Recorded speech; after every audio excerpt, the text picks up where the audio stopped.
Okay, my name is Clarence Hamilton. I work for the National Film and Video Foundation as the head of production and development. My area of responsibility really is to assess projects that are eligible for funding, to support creativity and to develop talent. My department is also responsible for training and the administration of bursary projects. There's a division of labor in the department between fiction and documentaries, and that allows me to sit back a little bit and to read only applications for production as new applicants. I will shepherd projects through development, particularly fiction ones, as I have a manager responsible for documentaries and I have a manager responsible for fiction. They each will read projects, new projects, applications for development in fiction and in documentaries. They will also shepherd projects through development, but they will not read, when those projects have completed their development cycle, they will not read the production applications. That's when I read, because in fact we try and have a check and balance system. When you're too close to a project and you believe it's done and it's completed its development cycle, it's much more difficult for you to actually assess its readiness for production when you've been involved in its development. Just a quick question. What's your budget? How much do you have to spend on non-fiction, on documentary, the documentary category? Generally, the total budget of the institution is about 100 million.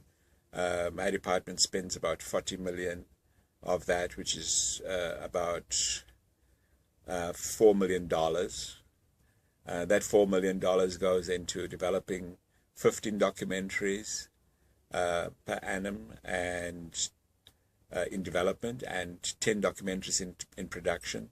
We also spend money on the purchase of archive, so 5 projects can apply for archive. And in fiction, we do 15 projects in development, and we co-finance 10 feature films per annum. And so the money goes very far. In the documentary area, is controversial topics difficult for you in the political environment in South Africa, or are you allowed to be subversive in your projects?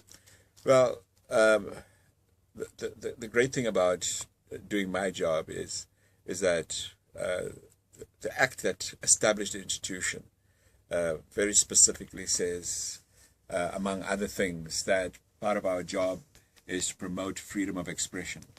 So I challenge filmmakers to, in fact, utilize that right, which is also enshrined in the Bill of Rights. And I invite them to make my life difficult. I tell them, actually, take on any power, take on any controversial matter that needs airing, that needs challenging, that needs a point of view that does not comply with the national consensus, in order to air it so that we can actually see a different view. And you have one project right now that just won awards, I believe, in the States, that's particularly controversial. Yes, Miners Shut Down is a story about a massacre of striking mine workers in 2012, August 2012, in which we pushed, and me in particular, pushed the filmmaker to take risks in terms of challenging the status quo and telling that story, and not simply to make it a story of the suffering of the miners, but the cause of the suffering of the miners. Great. And the players who actually were aligned against them in that struggle.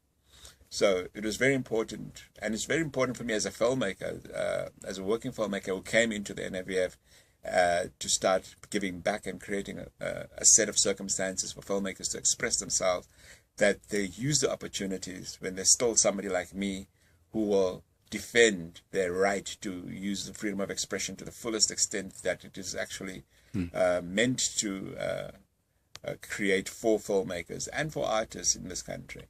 Clarence, By the way, Clarence Hamilton, same name as mine. Congratulations on that.